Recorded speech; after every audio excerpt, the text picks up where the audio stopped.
Okay, good. So let's start. Thanks for coming. So this will be a series of lectures about non-stationary time series analysis with modern signal processing techniques. Okay, and in this winter, 2023, we will have our first part. And potentially we will have the second part or third part, right? It depends on the situation. If you want to find me, you can easily find me via email, or that's my homepage.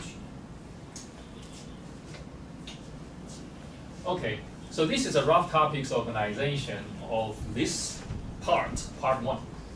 And in each session, I plan to deliver the lecture in about 25 to 30 minutes, but it may vary. Sometimes it may be longer, sometimes it may be shorter. Okay, we will start from today, for example, real examples and challenges. And then we will start with discussing some mathematical models to model non-stationary time series and detail the challenges. And start with the algorithm called synchronous Gaussian transform, ridge detection and reconstruction. And then we will have proceed with wave shape analysis and D-shape algorithm, concentration, frequency, and time, and so on. So which you can see there's a list of topics. And I will also, from time to time, help you to review some basic linear type time frequency analysis like short time Fourier transform, continuous wave transform, but we will not dig into all details. They are here and there, but I will recommend some textbooks if you have interest. So today is December 26th. So let's start with some real signals we will encounter in this series of lectures. First, why do we care? High frequency time series is everywhere in healthcare environment. For example, on the left-hand side, that is in a hospital environment, which you can see everywhere you will see a lot of signals, which is recording your dynamical information or dynamical profile from different aspects. For example, it can record your ECG, electrocardiogram of your heart. It may record your breathing, how you breathe, or maybe your brain dynamics, and even your anatomical structures, and so on. On the right-hand side, it is modern, which is roughly after 2010. A lot of, because of the advance of technologies, a lot of mobile devices started to be introduced in the hospital. And during the pandemic, you remember, which is a very terrible event, tragedy, there has been a search, a blooming about, well, why do we need these these mobile devices? Because you don't want to go to the hospital. No matter what, you will see that in the end, hopefully, our healthcare will be decentralized. We will not only go to the hospital at home, we can also monitor ourselves and get some information about our health, or even search for physicians' help online. And there will be some features in this era. For example, there are a lot of details, a lot of devices which I have shown you. But one specific feature is, usually we have few channels. And those channels usually have very low quality signal. Because of motion, because you move. If you remember, you go to the hospital, you get some electrocardiogram, the nurse or the physician will ask you to stay still, don't move, and you record the ECG signal. If for 10 seconds, if the signal is not good enough, they will say, okay, let's redo it, please don't move, and so on, and do this and do that. But in the hospital, at home, who will do this for you? Nobody. So the signal usually is of low quality.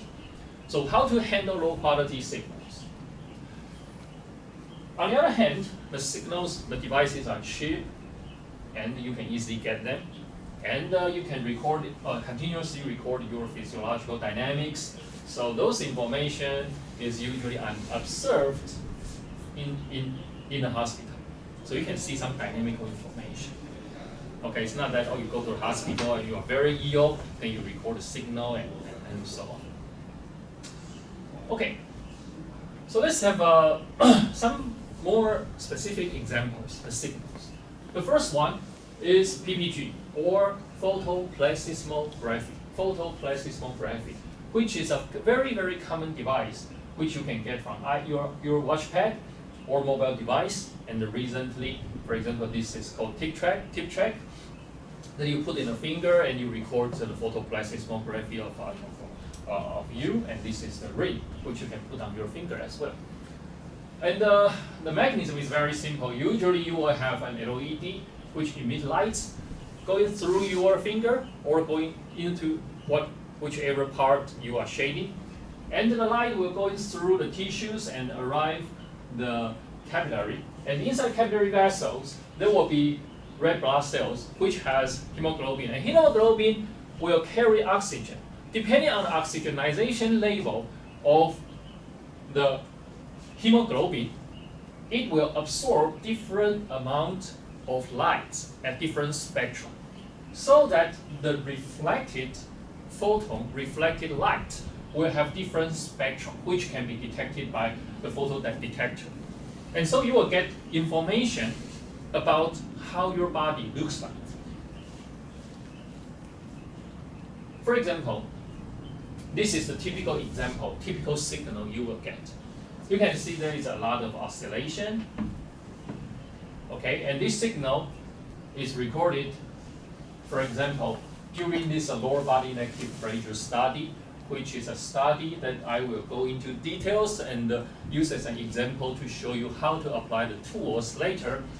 And this study is used to mimic blood loss, acute hemorrhage, where you put your body inside a chamber and seal your lower body inside the chamber, and you suck the air out, generate some negative pressure environment around your lower body, so that the blood goes into the lower body will be stuck there, which mimic the central hemorrhage, which is a very safe and a common tool used to train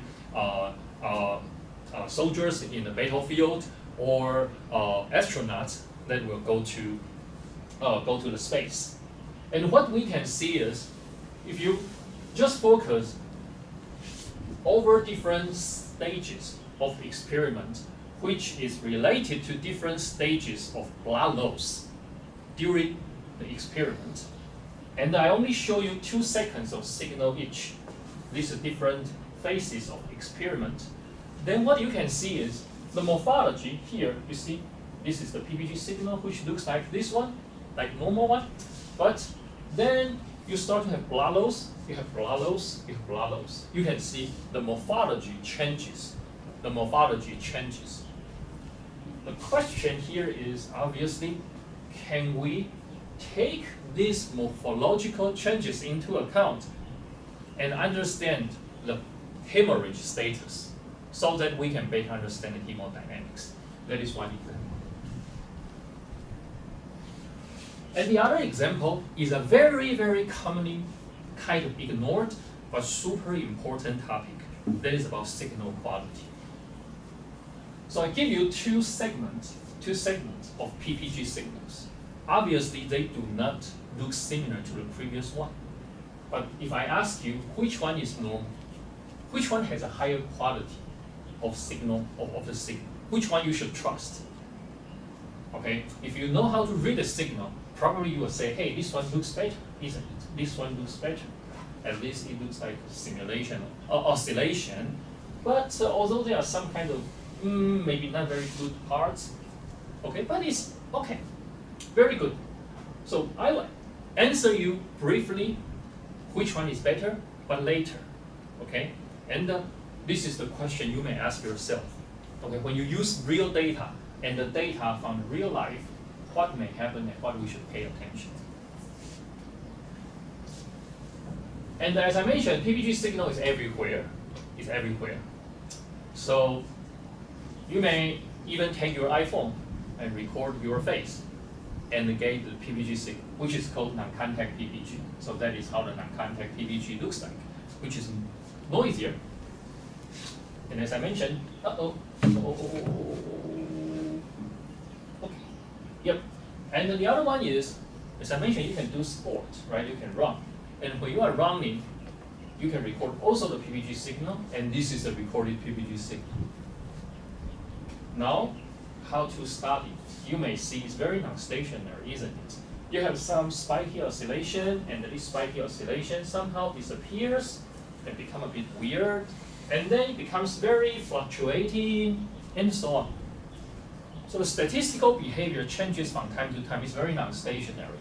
It's not just noisy. For example, this is, well, overall you can use your eyes and see, the oscillation is okay, but just noisier and maybe some trend, right? Okay, but roughly you have some feelings. Although up to now, I haven't given you any mathematical formula or describe what it means by non-stationarity or oscillation, but at least you have some feelings. Very good. The next question is how to visualize or utilize ultra-long signals. As I mentioned, now I give you this signal, this sensor, and you can record your body for ultra-long time. This is a device called Geopatch, and from iReason. Okay, and it has the very early one, and it has a capability to record your ECG signal continuously for 14 days. And this is how the signal looks like, 14 days. Okay, if you pay attention to it, if you know how to read ECG signal, you'll say this is not ECG signal. It doesn't look like right. You can see, there are some kind of patterns, right? And this pattern seems to repeat, okay, every day. Repeat every day, isn't it?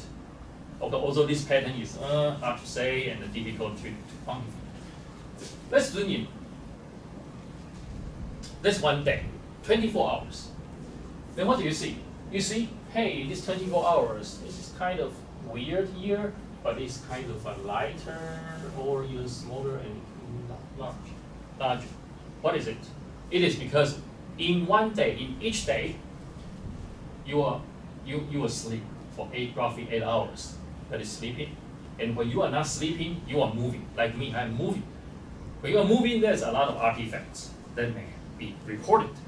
And remember, I told you, in real-world data, continuously, the signal quality usually is not good. So physical activity information is encoded here. And now you can see in the 14-day signal I showed you before, what is this pattern? This pattern is about sleep or not. Now we zoom in. Really? Okay, this is one hour, 60 minutes. Still not very easy to read what's going on, but now it's kind of less clear of what it is. And this is about 1 minute. Okay, you can start to see spikes. Okay, you can start to see ECG spikes, but still not so clear. Okay, it's hard to see details. So usually what physicians do is they zoom into 10 seconds. And over 10-second signals, you can start to see, spikes, this is PQRS, this is PQRS, and this is T, and so on. You can see some patterns, and the physicians can use this signal to do some diagnosis. And if you pay attention, you will see that 14 days ECG signals is about 100,000 10-second segments. And if you ask a physician to read it for you one by one, forget about it, it's impossible. Okay, so we need some expert systems to help. Yeah, and it is helping right now, but we want to do more. For example, what about dynamics? Can we extract more dynamics from this kind of signals? For example, will there be any patterns for arrhythmias, PVC, PAC? Can we do something? Okay, or can we easily summarize or visualize the signal? Those are all questions we want to ask. Another question, another example is called transabdominal maternal ECG. And in this transabdominal maternal ECG, what you do is you have a pregnant woman and you put the ECG lead on the abdomen and you record the signal.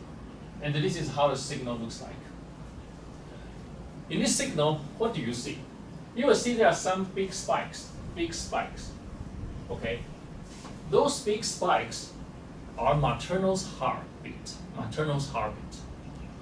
But you will see, in addition to those big spikes, you see there are some small spikes. And those small spikes are what? Those are actually fetal ECG. Those are not artifacts. Those are the spikes associated with fetal ECG. And this is the electrocardiogram signal recorded directly from the fetus before the delivery. So you can see there's very nice alignment. So now the question is, I give you a signal, which is a composition of two ECG signals. What can we do to analyze the fetal health? That will be the question. And this question, if you think about it, think a bit more, it is a bit like the cocktail party problem. That is, you have a recording. Okay, in the party, people are talking to each other, but we do a recording. And we get a recording signal, and I'm asking you, hey, could you please try to identify who is saying what?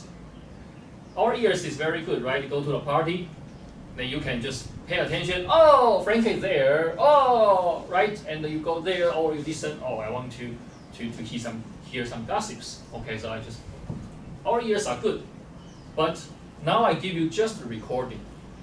Can you achieve it, or what can we do? Okay, all those are questions. So this, you can view this as a cocktail party signal, or in general, blind source separation problem. Although we only have one channel. Okay, and this is yet another example, but this time we shift to electroencephalogram signal, that is the brainwave, recorded from your frontal lobe. Okay, and this is how the signal looks like. You can see this signal is kind of like random process, but interesting enough, there will be some spikes. And those spikes coincide with the simultaneously recorded ECG signal spikes. And those spikes are actually cardiogenic artifact. And it will generate a lot of troubles when we do EEG signal processing. For example, in this spectrogram, which I will introduce and detail in a bit, you can see in the time and the frequency, the intensity indicates the strength of the oscillation. You will see there are some kind of pattern, right? There are some bands. Repeated bands in the frequency domain, right? And those bands are associated with the cardiogenic artifact. And our goal is to ask, well, since we have this electrocardiogram signal, then we can get the cardiac information. But here, if we only have the EEG signal, electroencephalogram signal, and it is combination of the true EEG signal and this cardiogenic artifact, then what can we do? Can we extract some information out of it, or can we remove it, enhance the quality of the signal, and so on? Okay, and yet another question is electroencephalogram, the brainwave during sleep. And in this signal, what you see is the signal is just like random process, right? But inside this random process, if you pay attention, and the human eyes are very good, and that is how physicians in the old day identify the structure of our brainwave. They found that, hey, you see, there's some kind of oscillation here, isn't it? And here also there's some oscillation, right? This oscillation looks like a pattern. And these are called spindles. Those are spindle structures inside the EEG signal. And now, what we can do is we can zoom in. For example, zoom in this part. I just zoom in directly. And the zoom in signal is this black one. And you can see this black signal. It's kind of, really oscillatory, And if I do some post-processing that I will deliver and teach you how to do in this lecture, you will get this red signal that describing the oscillation of this spindle. And once you get this red signal, you can count the interval, or something I will introduce to you called instantaneous period or instantaneous frequency. You will see that the cycle-to-cycle interval is what? Is decreasing. Is decreasing. Right? Which means the oscillation is getting faster and faster. But all these features cannot be easily visualized if you go to the raw EEG signal. And we will discuss some tools that can help you to do a better quantification of this property. And there will be yet another signal. Now we come to more mechanical signals, not electrical signal, but mechanical signal. This mechanical signal is called the peripheral venous pressure, PVP signal. And this PVP signal is everywhere inside the hospital. We go to the hospital, if you need to stay, the first thing the nurse, physician will do is they will insert a catheter, right? Here, so that they can give you some fluid and so on. And this is, and if you record the blood pressure signal inside the venous, it's called PVP, peripheral venous signal. The signal analysis of this kind of data is very challenging, but it contains a lot of information. How challenging is challenging? This is a PVP signal recorded from a subject during a 7-hour resuscitation. Okay, this is the beginning part. So you can see that this signal looks, what you say, cardiac component is difficult, right? You can see there's some kind of maybe oscillatory, but it's very, very super noisy and not very informative, right? Here you can see it, but this part, yeah, what is it? What kind of information do we get? We only know that, okay, the PVP, the pressure is roughly 14 millimercury, but what's more? Even worse, this is a 1/3 period of the resuscitation. It is actually very difficult to see any specific pattern even if you pay attention. But I can guarantee you, okay, in the middle of this process, the physicians did something to the patient. And the patient's physiological dynamics does change. But how can we quantify or observe this behavioral change? That will be the question. From this almost impossible to read time domain signal, what can we do? Okay, probably the last example is called heart rate, which is interesting enough. The main reason I quitted medicine and came to mathematics, because in the hospital as a residency, you see a lot of interesting signals, and this is the main one that attracted me. So I have told you this is the ECG signal, electrocardiogram signal, that you can record it from your chest or whatever I showed you. In this signal, what you can do is you can detect those R peaks easily. Okay, and now once you detect these R peaks, I will record the peak-to-peak interval. And you see this 774 in the unit of millisecond. 773, 803, 813. Okay? If you pay attention, you read this signal, you may see the peaks appear very free, kind of uniform, right? Looks like the heartbeat is very, very fixed. But turns out, no, it's not fixed at all. It changes from time to time, all the time. So, what I can do is, I just plot it, okay? 774, okay, 774, 773, 773, 803, 803. I plot the peak, a spike, at the end of each heartbeat, and I do a linear interpolation, cubic spline interpolation, and I get this curve. This curve is a signal called instantaneous. Okay, this should be 1 over instantaneous heart rate, 1 over instantaneous heart rate, because this is period. Okay, so this is 1 over instantaneous heart rate. And you will see that this time series is highly non-stationary.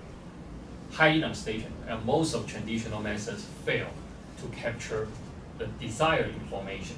And there have been a lot of algorithms that will propose to study. And we will go into more details later in the lecture about these heart rate variability stuffs. But so the goal is to quantify this non-stationarity. Okay, so that is called heart rate variability, HRV, and we can try to see if there will be any clinical applications. And before continuing, I'll show you 4 different instantaneous heart rate and ask you a very simple question. Which one is normal? Which one is dying? So you can see this guy, his heart rate is very good, right? Roughly 95 times per minute and very constant. Looks like our heart rate is very constant, right? But this guy is, it changes, you sometimes 60, sometimes 90, And this one looks like just white noise. And this one is, there's a beautiful cosine pattern. So which one is healthy, which one is dying? If you make a guess, the answer is actually not. Maybe surprising to some of you. Actually, this one is dying. This one is also dying.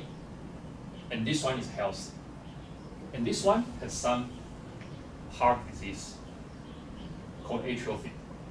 What it tells you is, if now you tell me your heart rate is very, very regular, your heart beats in a very, very super regular way, then I should stop the lecture and call 911, okay, and send you to the hospital because you are dying. So in a broad sense, which we will discuss later, our body is actually very non-stationary. Non-stationarity is good for our body, but it cannot be too non-stationary or something. Well, this technically stationary. Well, in a modeling perspective, whatever. We'll go into details later. So somehow, our body needs some non-stationarity. And that is why the quantification of a normal subject is actually very difficult, very challenging. Okay, and this is another example of the instantaneous heart rate. This instantaneous heart rate is recorded from a patient waking from general anesthesia. Okay, so usually during general anesthesia, physicians will understand how deep anesthesia is. Is anesthesia? Are you sleeping well somehow? Will you feel pain? Those are the questions physicians, and in particular, anesthesiologists care. And what they do usually is they will put a lead in your frontal lobe and record your frontal lobe activity and calculate something called BIS, bispectrum actually, the bispectrum of the time series of your brainwave, and use the bispectrum to quantify how deep you are sleeping right now. Usually we don't want a subject to sleep too deeply because he may die, or people have seen that, well, if you are anesthesialized too deeply, then the mortality rate is increasing and so on. If it's too shallow, you may feel pain, or you can have memory about what physicians are talking during the surgery, which is also not very good. But usually those kind of devices are from your EEG signal, which is about your cortex. But what about subcortex? Our brain is a whole. There's a cortex and subcortex. What about our subcortex activity? And it turns out subcortex activity can somehow be monitored using a surrogate signal called instantaneous heart rate. And this is how the instantaneous heart rate looks like. You will see it is very, very regular in the beginning, right? You can see it just by eyes. And you can start to see, there's still some kind of oscillation, but start to get noisy. And this part is hard to say, but maybe noisy, maybe oscillatory.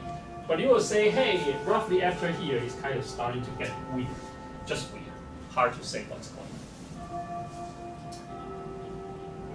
on. And yet another one is accelerometer signal, which is very, very commonly encountered in your Apple Watch, for example, or if you have this kind of smart watch, then you can get this accelerometer, which is actually recording the velocity, not velocity, but accelerometer of your movement, So this is again a mechanical signal.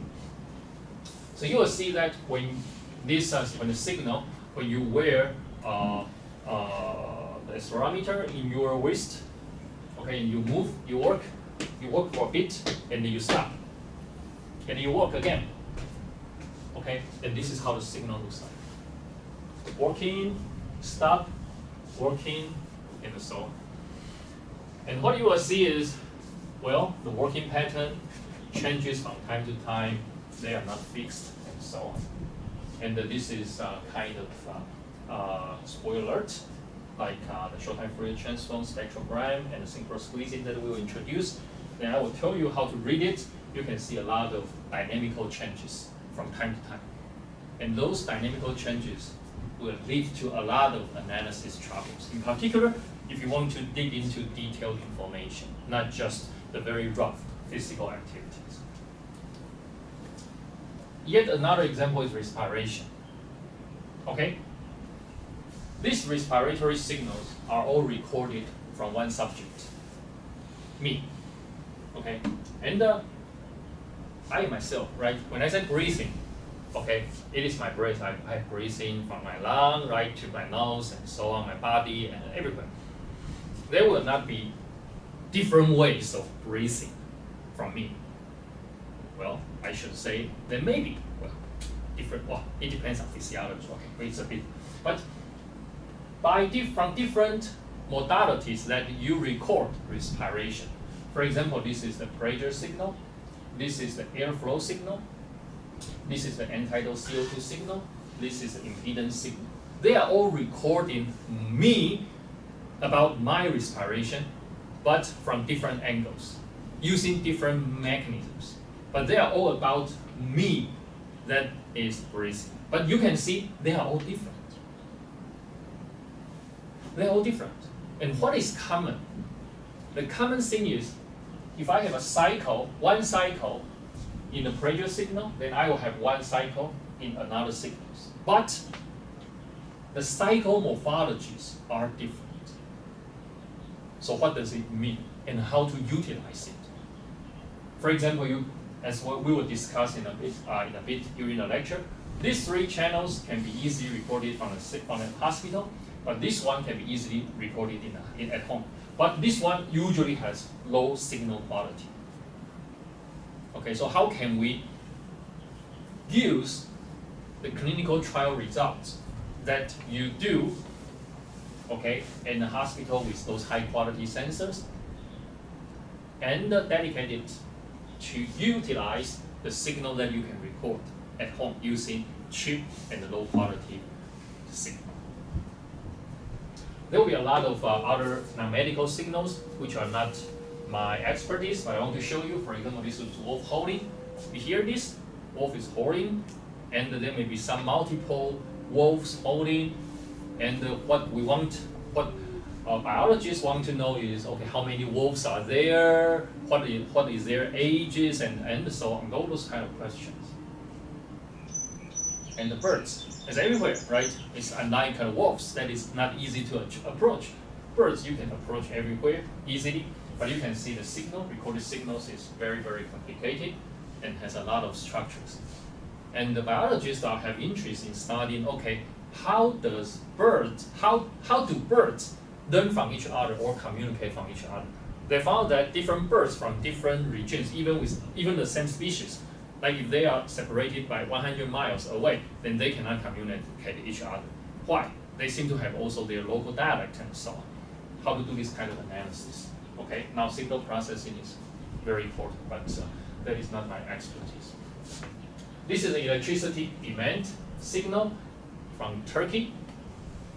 You can see some kind of interesting oscillation, and this is actually just show you here.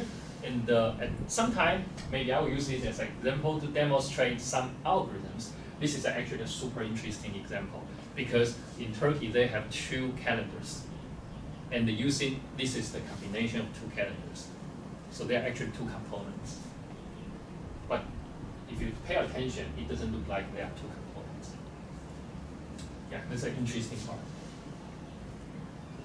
Oh, this is a gravity wave, and you know the gravity wave was very hot back in 2017, and the finder got Nobel Prize the next day, which is a very big breakthrough in science. This is how the gravity wave signal looks like, and how to do the analysis. Again, I'm not an expert. I'm not an expert in this kind of signals, but very interesting. You will see a lot of structures that our tools can help. Okay. Now the last part, I think I See, I have go through. But anyways, let's finish this part maybe for today. It's a bit longer than 25 minutes. Well, much longer. So there are some goals and what you will learn from this lecture. Okay, at least the part one. The goal and the challenges will somehow to carry out the general signal processing missions, but with time frequency analysis or modern signal or modern tools. So we will learn how to visualize dynamics, change point detection, and decompose the signal into proper components, how to do decomposition, extract dynamics of each component, how to do estimation, and learn the model, learn the system, or predict the future, forecasting. There are many challenges. Usually, you only have one or few channels, then how to do it. And sometimes maybe you only have multiple components, but how many? Okay, how to determine the numbers. Usually the signal is non-stationary, so you have non-stationary dynamics. And then the noise or artifacts can be non-stationary, usually. And if the signal is oscillatory, usually it's non-sinusoidal. And how to handle non-sinusoidal signals. And the worst part is, usually the oscillatory frequency or amplitude or even the oscillatory pattern change from time to time. Nothing is fixed. Nothing is fixed. And that kind of changing encodes the dynamics or physiological information we are interested in.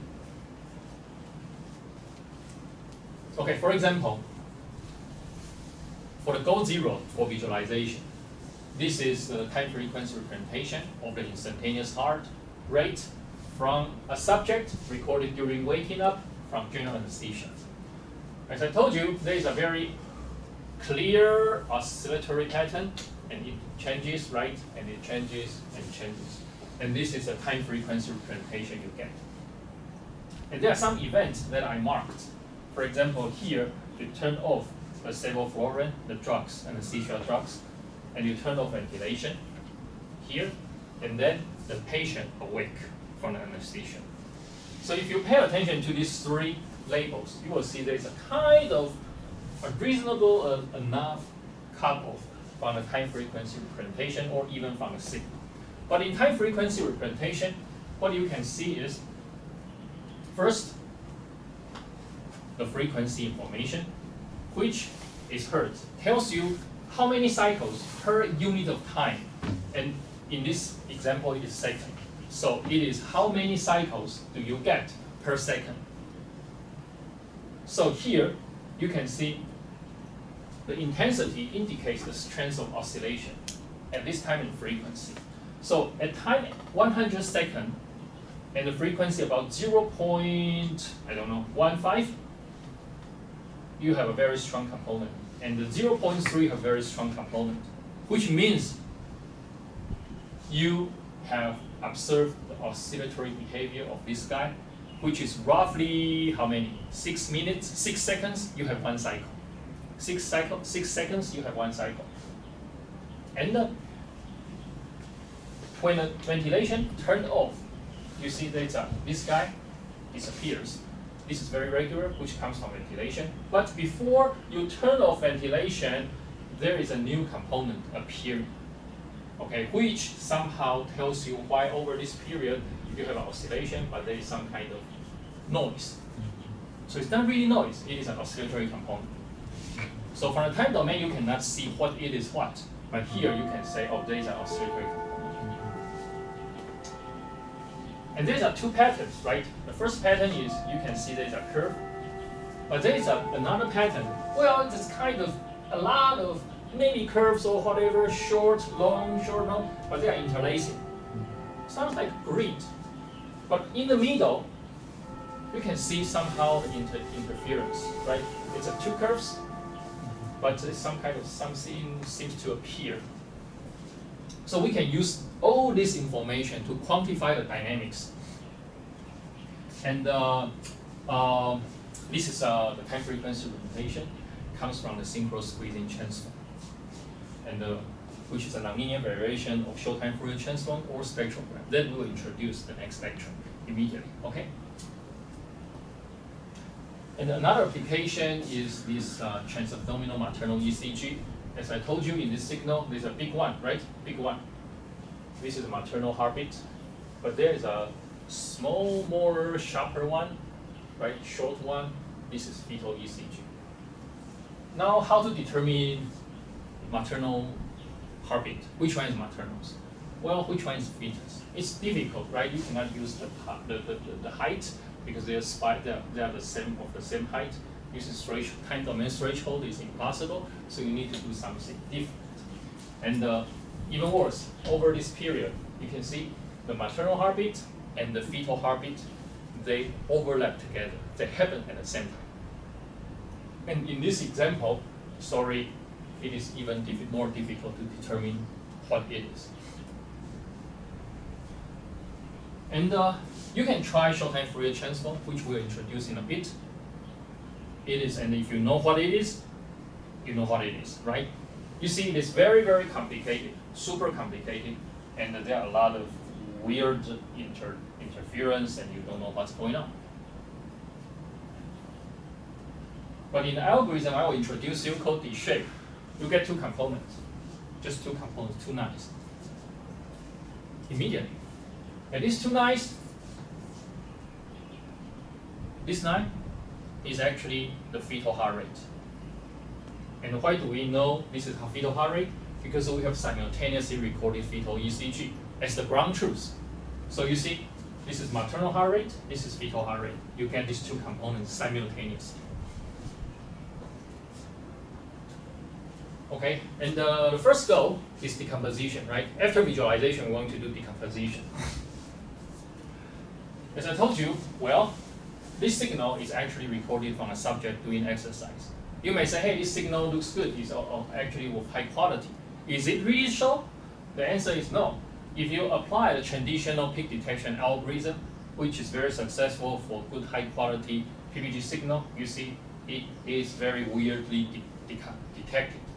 It is kind of very, very weird. I will have to say so, just weird. And if you pay attention to the simultaneously recorded ECG signal, electrocardiogram signal, you see this is peaks, R peaks, and there is a vertical breaker that I indicate one heartbeat. Then you will see that actually this PPG signal and the ECG signal does not synchronize. Right? Sometimes you have one and the phases changes from time to time. You don't know what you are doing. You don't know what you are looking at. It is actually a weird PPG signal that you encounter all the time when you work with real-world data. But if you do stay in the lab, you will not encounter this. You stay in the lab and don't move, signals are good, perfect, and you can do a lot of different things. But for this kind of signal, we need to do something new. For example, if you do decomposition, this is decomposition algorithm that I will teach you during the lecture. You do a decomposition, you get two components. And for this component, if you compare with the ECG signal, then you see it is really the cardiac component. But what is the difference between these two? You see there is a big signal that I put here, and this big signal is actually correlated and directly, and it is actually the working pattern. This is the physical activity. So you see, this is the PPG signal which looks good, but it is actually a high quality PPG signal, cardiac component, contaminated by the working pattern. So if you do not do the correct decomposition and you want to analyze this signal directly, then you run into troubles. This is another example, which you may say, this PPG signal is very bad. But actually, turns out its cardiac component is quite good because it is contaminated by working pattern. Okay? Once we get these two guys decomposed, we can analyze them separately. And that is the right way to do. And this is the decomposition result of the transabdominal maternal ECG. But this will not be covered in our first part. To achieve this decomposition of this kind of signal, when you have only one or two channels, the only way I know, the best way I know, is actually resorting to manifold learning. So we need to introduce some meaningful learning algorithms before we can achieve this decomposition. And that will be the part 2. And then the third part, second goal or third goal will be trying to quantify dynamics and doing prediction. Okay, and that is some kind of existing result that I will introduce you. That is, once you get decomposition, you can quantify fetal heart rate and the fetal cardiac dynamics, and use that to determine if the mother is traceable or not. Oh. And the second example is acute hemorrhage prediction. Okay, we want to as early as possible to see if the subject is bleeding or so on, and or how much a subject can tolerate bleeding. So this will be the analysis result. I'll teach you how to do the decomposition of PPG signal into harmonics and study their phases. And use the phase information, which sounds very simple. Phase, right? Gilbert transform. Answer is no, this is not correct. Okay, we need to do something correctly so that we can get the right phase information and use this right phase information to achieve an early prediction. Although this is not the end of the story, there are a lot of new things to go. For example, this is a paper just published last year with a team from Yale. But there are a lot of new things we discovered. We need to go through to move forward. So it's not just like this part. It's clinical application, and you find a lot of mathematical problems back to solve, and then trying to do the iteration. So this is the first part. Ideally, I thought I will finish it in 25 minutes, but as you see, I'm too ambitious. It finishes in 50 minutes. So, but anyways, I will try to adjust it a bit so that tomorrow we will have two 25 minutes sessions instead of 150. Today it's almost 50. Okay, but anyways, there are more examples and the missions or signal processing things that will appear on the way. And if you have any question, you can contact me email, and this is my homepage, and the recording will be put on my website, YouTube, and so on. Thank you for your attention.